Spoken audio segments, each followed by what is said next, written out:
rơi vào khoảng từ 500k, gần 2 TR đồng, nhưng giá vé ngồi xem pháo hoa hiện tại đã không còn nhiều, thậm chí nhiều nơi còn sold out vé từ rất sớm.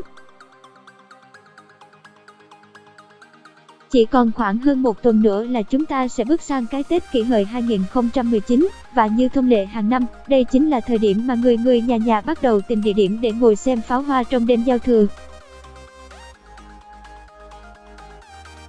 Ngoài khu trung tâm Hà Nội ở quanh Hồ Hoàn Kiếm, Hồ Gươm, một số địa điểm bắn pháo hoa khác như công viên Thống Nhất hay vườn hoa Lạc Long Quân cũng thường tập trung rất đông người xem pháo hoa. Do vậy, chúng mình đã tổng hợp lại các địa điểm xem pháo hoa hot nhất tại Hà Nội kèm theo mức giá ở mỗi nơi để giúp bạn và người thân có thêm sự lựa chọn phù hợp.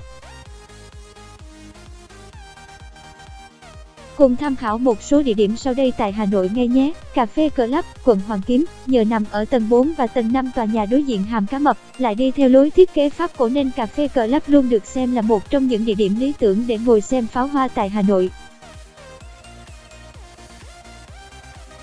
Không gian quán gây ấn tượng mạnh nhờ khoảng sân trời lộng gió, có thể hướng mắt nhìn trọn vẹn toàn bộ khu quảng trường Đông Kinh Nghĩa Thục.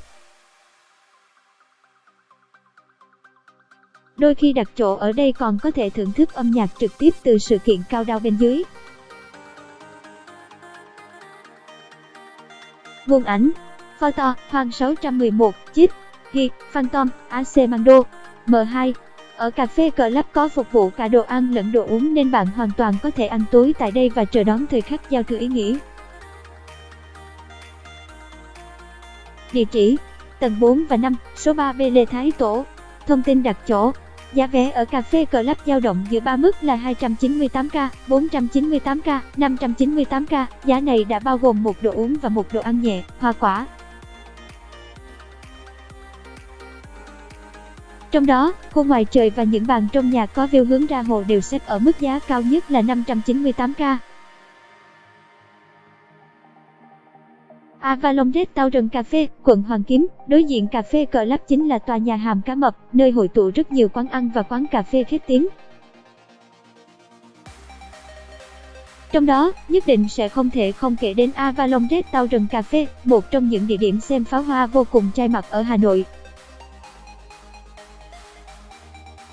Nguồn ảnh: COH, CORIT, E.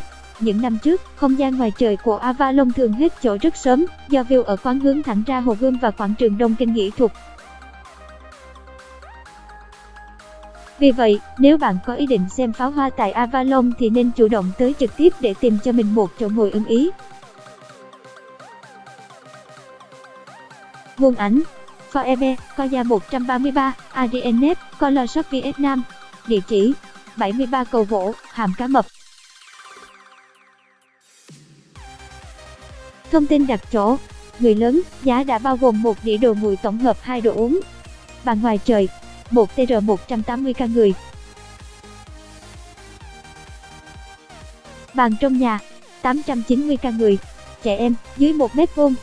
Bàn ngoài trời, 550k người. Bàn trong nhà, 350k người. Trẻ em dưới 1 tuổi không tính vé. Highland Cà phê, quận Hoàn Kiếm, không nằm ở tầng cao nhất của tòa nhà hàm cá mập, nhưng Highland Cà phê vẫn giữ cho mình một vị trí xem pháo hoa ở độ cao tương đối vừa vặn. Chỉ có điều, khu ngoài trời của Highland chiếm tới mùng 1 tháng 3 diện tích quán nên chỗ ngồi cũng hạn chế hơn. Do đó, nếu có ý định ngồi xem pháo hoa tại Highland, hàm cá mập thì tốt nhất bạn nên chủ động tới đặt chỗ ngay từ bây giờ. Nguồn ảnh: Tu-hăng 701, Nong Be, người 9999, Yami Manu, JM. Địa chỉ: số 7 Đinh Tiên Hoàng, hàm cá mập.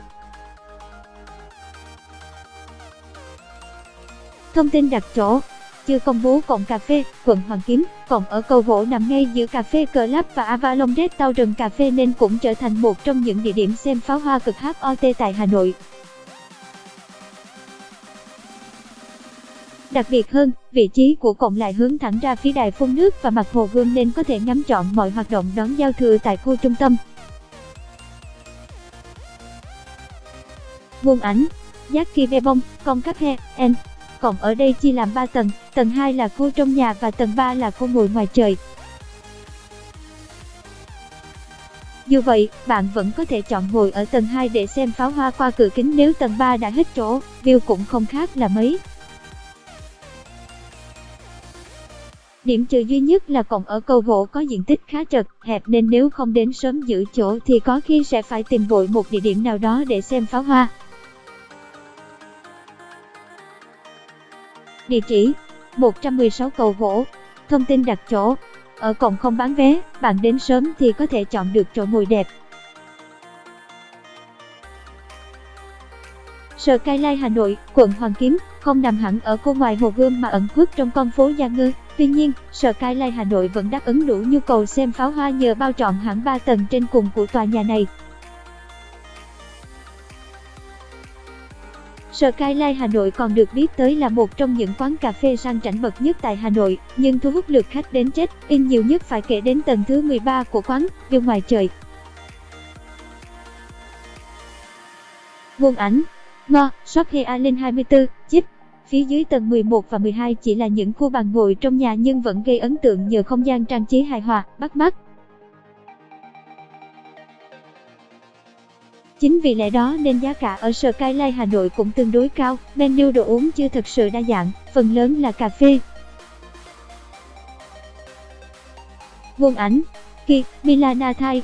Địa chỉ: tầng 11, 12 và 13, số 38 Gia Ngư. Thông tin đặt chỗ: tầng 11, khu trong nhà, 900k người. Tầng 12, khu trong nhà, 1TR 100k người. Tầng 13, khu ngoài trời, 1TR 300k người. Một số bằng sắt kính ngoài trời là khu VIP có giá, 1TR 450k người. Giá trên đã bao gồm đồ uống không giới hạn 2 tiếng, 22 giờ 30 phút, 0 giờ 30 phút, kèm một đĩa đồ ăn nhẹ và một đĩa hoa quả. The Rooftop Hà Nội, quận Hoàn Kiếm. Với giới trẻ thì The Rooftop Hà Nội chính là một khúc biến tấu giao hòa giữa mô hình bar, lung, restaurant. Nhờ đó, không gian của The Rooftop cũng có phần sang trọng và thơ mộng hơn. Điểm nhấn lý tưởng ở nơi này chính là vị trí tọa lạc tại tầng 19 của tòa nhà, view có thể hướng ra để ngắm pháo hoa từ trên cao trong không gian ngoài trời hoặc trong nhà. Nguồn ảnh: The Rooftop Hà Nội. Địa chỉ: tầng 19 tòa nhà Pacific Place, số 83 B Lý Thường Kiệt. Thông tin đặt chỗ: không thu vé ngồi, đặt bàn ăn tối trước ngày 29 tháng 1 được giảm 10%. Hesa Club, quận Hai Bà Trưng. Mặc dù lối vào có hơi lòng vòng một chút nhưng Hesa vẫn luôn giữ vững vị trí là nơi đắc địa để xem pháo hoa tầm cao ở khu vực công viên Thống Nhất. Không gian quán hơi tối, cách trang trí không quá nổi bật, bắt mắt nhưng Hesa lại tạo cảm giác thoải mái, thư giãn khi ngồi ở đây. Nguồn ảnh: Facebook, Viva Huy. Ngoài ra, ở Hesa cũng có một số trò chơi giải trí lành mạnh để tiêu khiển nên cũng không lo ngồi đợi giữ chỗ xem pháo hoa quá lâu. Địa chỉ: tầng 20 tòa nhà Selen, số 156 xã Đàn 2. Thông tin đặt chỗ: không bán vé ngồi, chỉ tính tiền đồ uống, nhưng phải đến sớm đặt chỗ trước. The Summit Bar, quận Tây Hồ. Nếu bạn đang tìm một nơi để xem pháo hoa quanh khu vực Hồ Tây thì không gì lý tưởng hơn The Summit Bar. Ở đây chia làm hai không gian là trong nhà và ngoài trời, nhưng ngồi ở đâu cũng rất ấn tượng. Nguồn ảnh: Trịnh Rinh, Quickmap, Popcorn 1790, Hile. Một số bàn trong nhà kê ghế sofa sát cạnh cửa kính nên có thể xem pháo hoa ngay tại khu vực này cũng rất thoải mái. Còn ngồi ở ngoài trời có thể hít trọn bầu không khí thoáng đãng và tuyệt vời nhất là càng về đêm thì The Summit Bar lại càng lung linh, rực rỡ ánh đèn bao phủ. Địa chỉ: tầng 20, Pan Pacific Hotel Hà Nội, số 1 Thanh Niên. Thông tin đặt chỗ: có 2 giá vé ngồi xem pháo hoa cho bạn lựa chọn. 780k người, gồm 3 đồ uống tùy chọn kèm đồ ăn nhẹ. người, gồm 3 đồ uống tùy chọn kèm đồ ăn nhẹ và có thêm một loại sâm panh ăn mừng.